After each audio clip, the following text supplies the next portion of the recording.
오늘 우리에게 주신 하나님의 말씀은 창세기 3장 21절의 말씀입니다. 구약성서 5면입니다.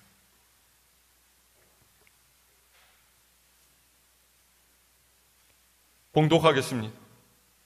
여호와 하나님이 아담과 그의 아내를 위하여 가죽옷을 지어 입히시니라.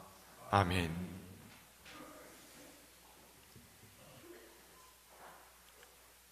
할렐루야. 오늘 우리는 어버이 주일로 예배를 드립니다.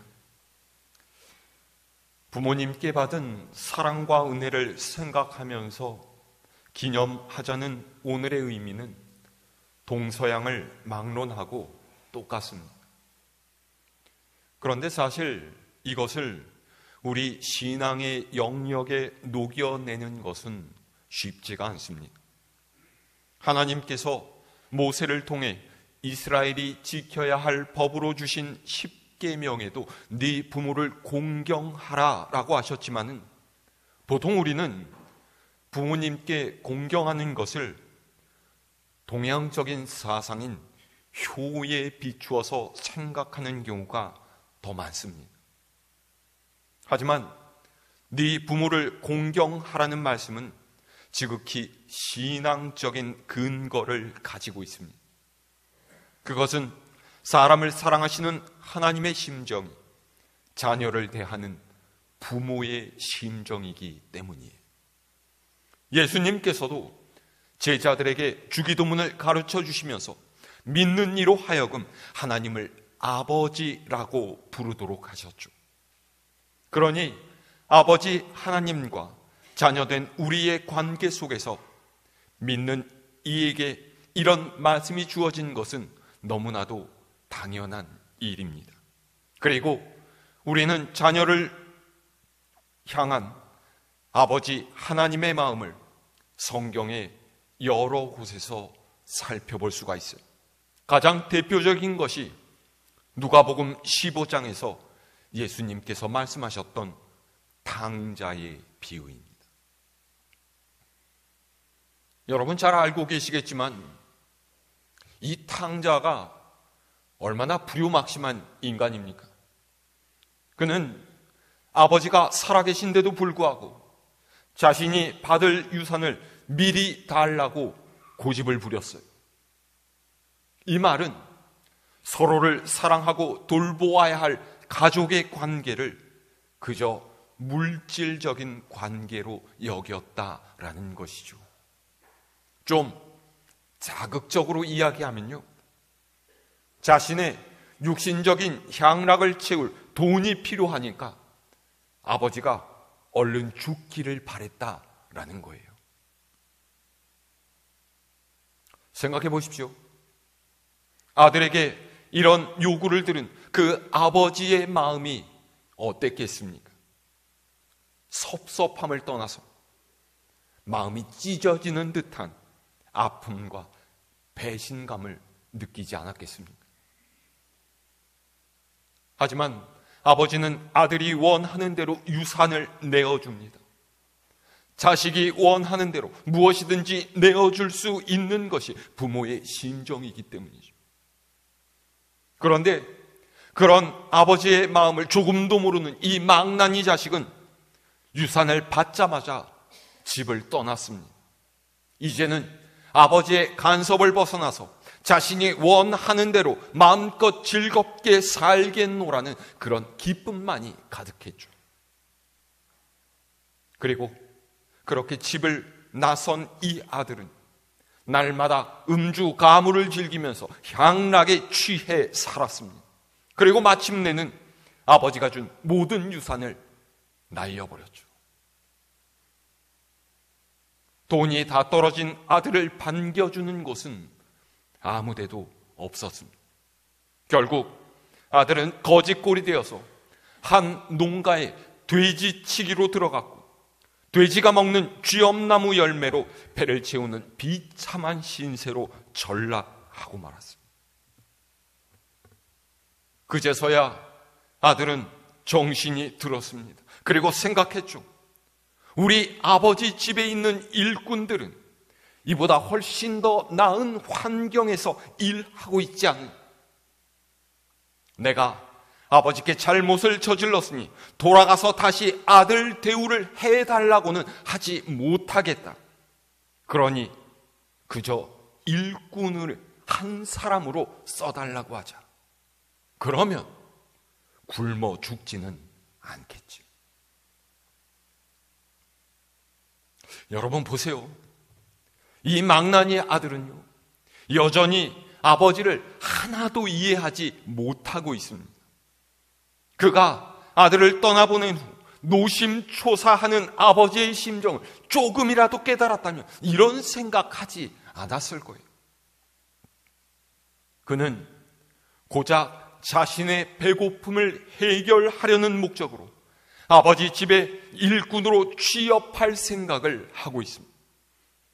아버지 앞에 무릎을 꿇고서 용서를 구하기보다는 어떻게 해서든지 일꾼이 되어서 자기의 배를 채울 생각을 한 거예요.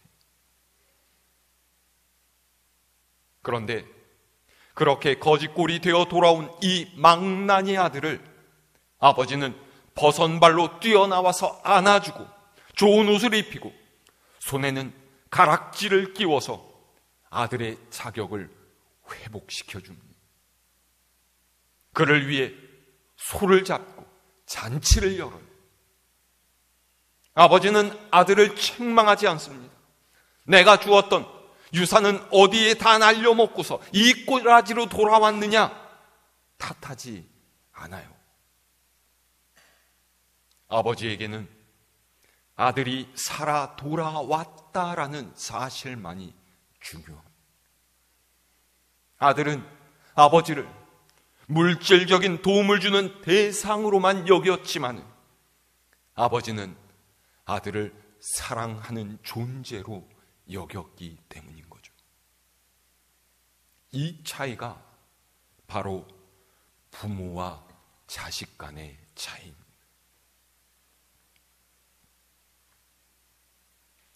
그런데 오늘날에는 이런 전통적인 개념이 많이 흔들리고 있는 것 같습니다.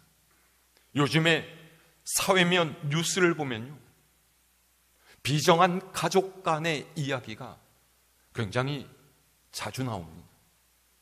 자식을 귀찮게 여기고 학대하고 심지어는 목숨을 빼앗는 배륜적인 부모도 등장하죠.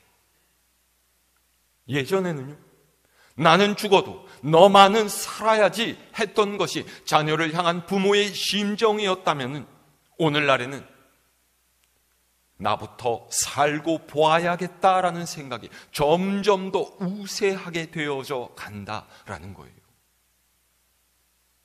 왜 이렇게 되었습니까? 이 세대가 하나님의 뜻에서 점점 멀어지고 있기 때문이에요.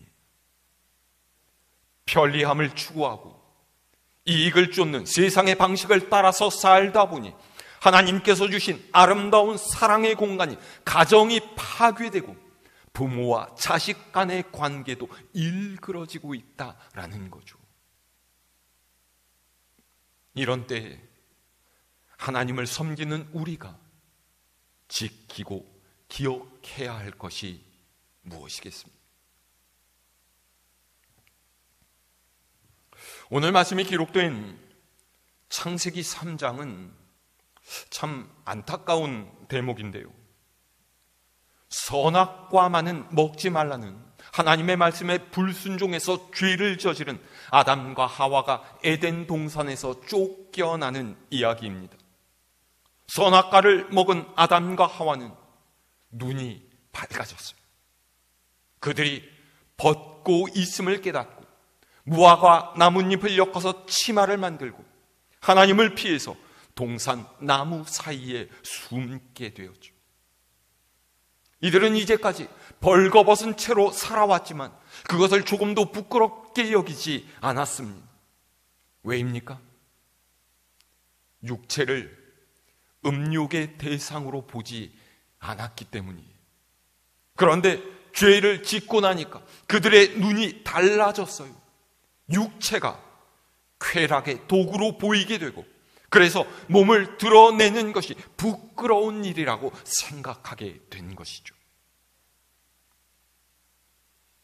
그래서 그들은 나뭇잎을 엮어서 몸을 가렸습니다.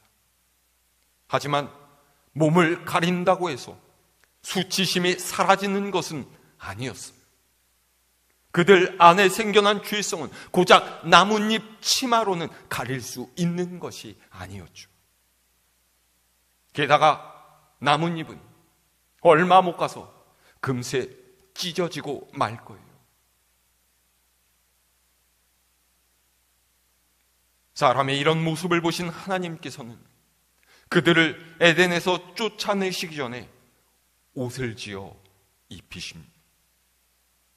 하나님께 불순종한 그들의 죄를 드러내시고 혼내신 하나님께서 정작 죄로 고통스러워하는 이들의 모습을 보자 그냥 두고 볼 수가 없으셨던 거예요. 그것이 바로 자녀를 향한 아버지의 마음이죠. 자, 오늘 말씀 다시 함께 읽어볼까요? 창세기 3장 21절의 말씀입니다. 시작. 여호와 하나님이 아담과 그의 아내를 위하여 가죽옷을 지어 입히시니라. 아멘. 자녀를 혼내는 부모, 그런 후에 마음 아파하는 부모의 심정, 이때 하나님의 마음이 그렇지 않았을까요? 우리는 항상 하나님의 마음을 아프게 합니다. 저 또한 지금도 종종 하나님께 부끄러워서 고개를 들 수 없을 때가 많습니다. 그런 때는 정말 나뭇잎으로라도 하나님 앞에서 나를 가릴 수 있으면 좋겠다라는 생각을 해요. 하나님께서는 이렇게 우리가 죄를 깨닫기 원하시면서도 동시에 그 죄를 덮어주시고 우리를 위로하십니다. 사실 마음이 상한 분은 하나님이신데 그 하나님께서 도리어 우리를 위로하시는 거예요. 이것이 바로 자신보다 자녀를 더 생각하시고 사랑하시는 아버지이신 하나님의 마음이죠. 우리 이것을 알 수 있어야 돼요. 보세요. 본래 아담과 하와는요, 하나님의 말씀을 어긴 순간에 죽었어야만 했습니다. 창세기 2장 17절에서 하나님께서는 아담에게 이렇게 말씀하셨어요. 선악을 알게 하는 나무의 열매는 먹지 말라. 네가 먹는 날에는 반드시 죽으리라. 하나님께서 뭐라고 하셨어요? 네가 먹는 날에는 반드시 죽으리라 그러셨잖아요. 그런데 하나님께서는요, 이들의 생명을 당장 그 자리에서 거두시지 않으셨어요. 그저 에덴 동산 밖으로 내쫓으시고 자녀를 낳고 살아가게 하셨죠. 이것이 무슨 의미입니까? 하나님께서 사람에게 사랑과 자비를 베푸신 거예요. 내 말을 듣지 않고 불순종한 너희는 마땅히 죽어야만 한다. 그러나 나는 너희가 당장 죽기를 원하지 않는다. 너희는 자손을 낳고 살아가거라. 그 후손들로 하여금 내가 희망을 만들어내겠다. 죽을 수밖에 없는 너희를 내가 다시 살려내겠다. 나는 너희를 사랑하기 때문이다. 이런 뜻이에요. 오늘 말씀에 등장하는 가죽옷이 이 하나님의 은혜와 자비의 상징입니다. 죽음을 미루시고 장래의 희망의 씨앗을 남겨두시려는 하나님의 의지인 것이죠. 사람이 세상에서 죄를 지으면요, 법의 심판을 받습니다.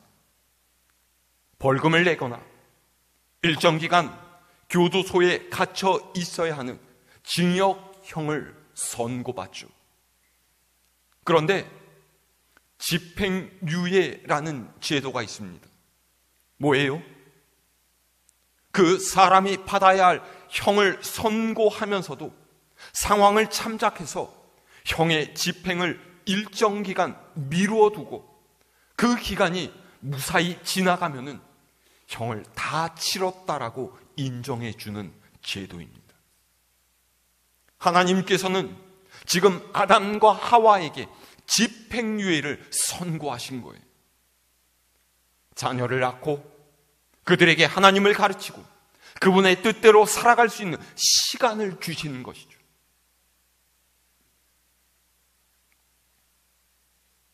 그런데 사람은 그런 하나님의 기대에 부응하지 못했습니다. 성경을 보세요. 아담과 하와로부터 생겨난 자손들이 하나님의 뜻대로 살았습니까? 극소수를 제외하고는 전혀 반대의 길을 걸었어요. 급기야 하나님께서는 홍수로 세상을 전부 멸망시켜 버리시려고 하셨죠. 그러나 하나님께서는 사람을 향한 그분의 사랑을 놓지 않으셨습니다. 그리고 끝내는 예수 그리스도를 이 땅에 보내셔서 우리로 영원한 생명을 얻을 수 있는 길을 열어 놓으셨죠.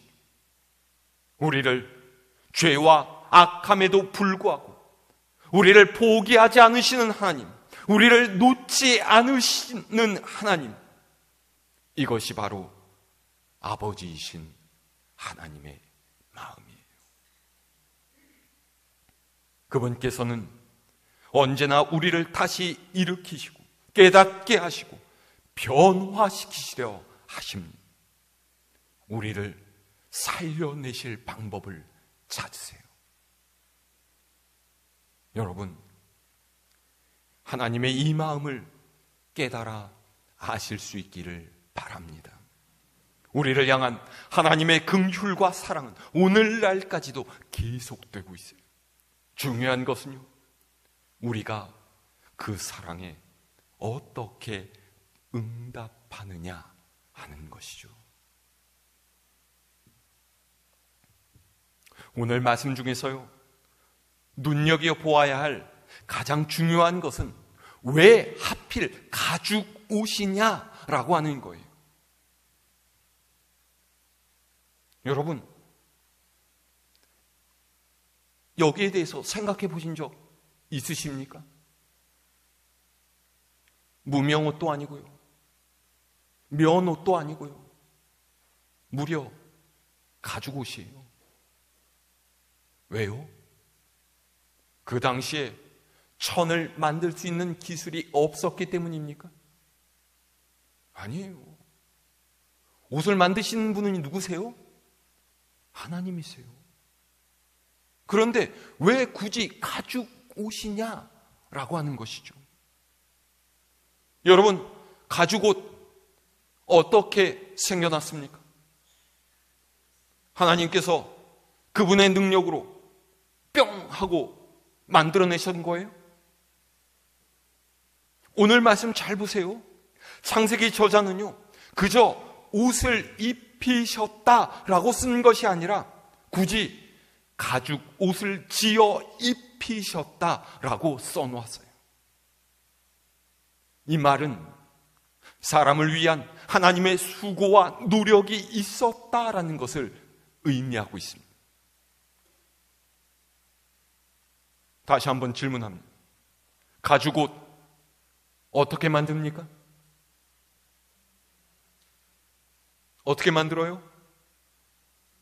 네, 아마도 아담과 하와를 위해서 하나님께서는요, 처음으로 짐승 한 마리를 죽이셨을 거예요. 그러니까 아담과 하와의 부끄러움을, 그들의 죄를 가리기 위해서 짐승 한 마리가 죽었다는 거예요.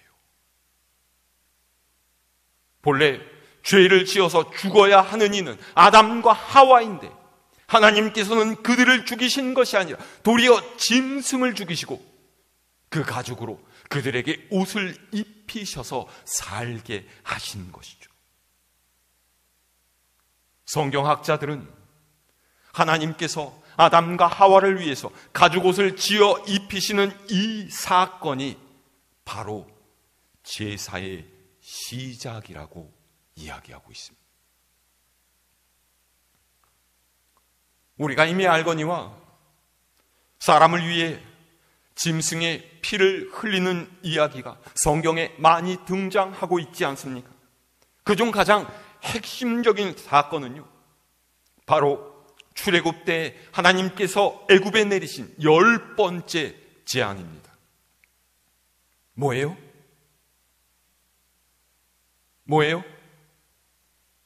애굽 땅의 모든 만물, 그러니까 장자의 생명을 거두시는 재앙이었죠. 그 재앙을 피하기 위해서는요, 양을 죽여서 그 피를 문설주와 인방에다 발라야만 했어요.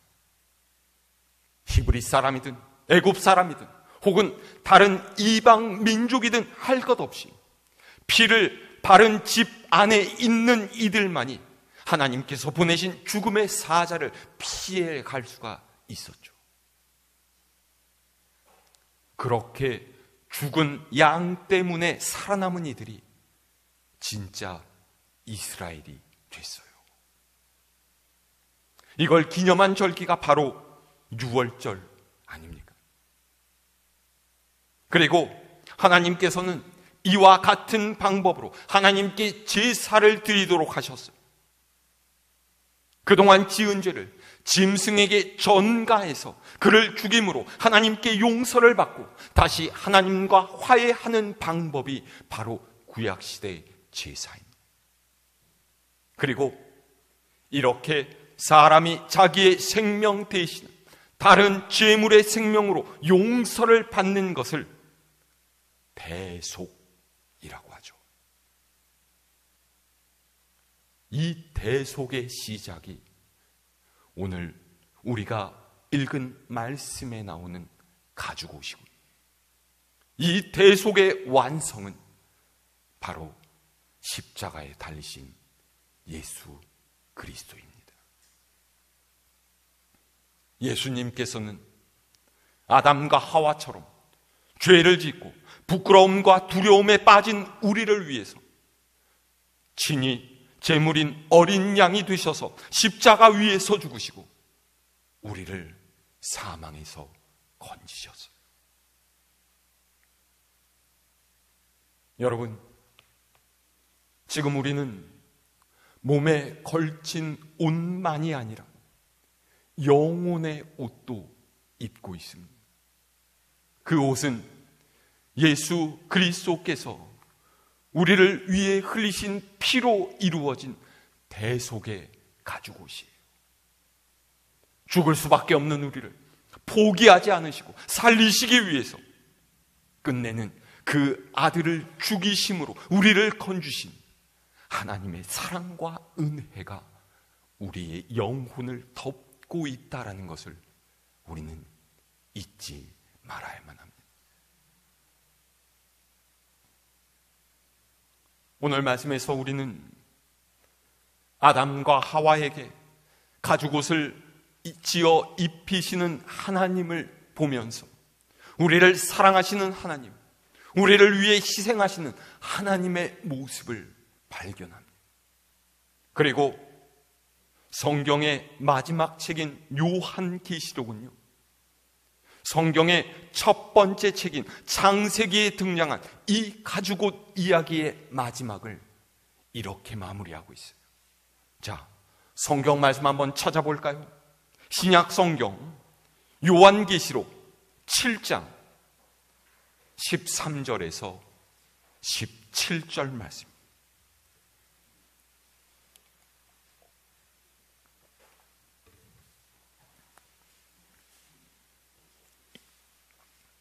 요한계시록 7장 13절에서 17절의 말씀 우리 함께 읽습니다. 시작. 장로 중 하나가 응답하여 나에게 이르되 이 흰옷 입은 자들이 누구며 또 어디서 왔느냐? 내가 말하기를 내 주여 당신이 아시나이다 하니 그가 나에게 이르되 이는 큰 환난에서 나오는 자들인데 어린 양의 피에 그 옷을 씻어 희게 하였느니라.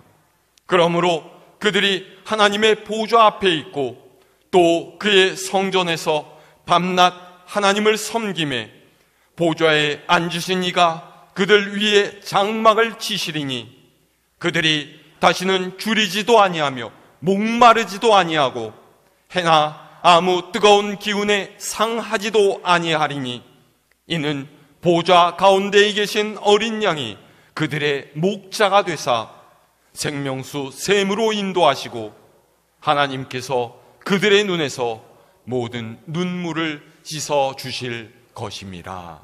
아멘. 하나님께서는 우리의 아버지이십니다.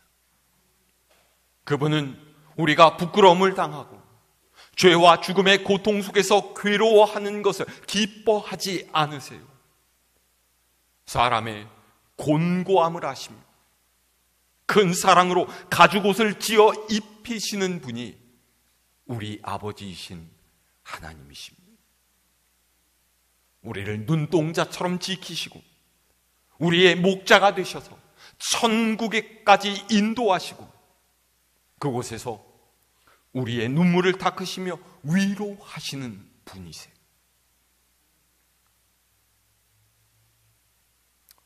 어버이 주일을 맞이해서 우리의 아버지 되시는 하나님의 이 사랑과 은혜에 감사하는 여러분 되시기를 바랍니다. 육신의 부모님께 공경하는 것 중요합니다. 오늘 단지 하루뿐만이 아니라 우리는 늘 부모님의 은혜에 감사하면서 살아야죠. 그리고 그것보다 더 중요한 것은 아버지 되신 하나님의 이 사랑을 깨달아 아는 거예요. 나는 너의 아버지다. 나는 너를 포기하지 않는다. 내가 죽어서라도 너를 살리련다. 다시 너와 만날 것이다. 말씀하시는 우리 하나님의 음성에 귀를 기울이는 여러분이 되시기를 바랍니다. 이 한 주간도 아버지 하나님의 사랑과 은혜를 힘입어서 그분의 뜻대로 살아가기를 힘쓰는 우리 갈보리 교회 모든 교우 여러분 되시기를 우리 주님의 이름으로 축원합니다.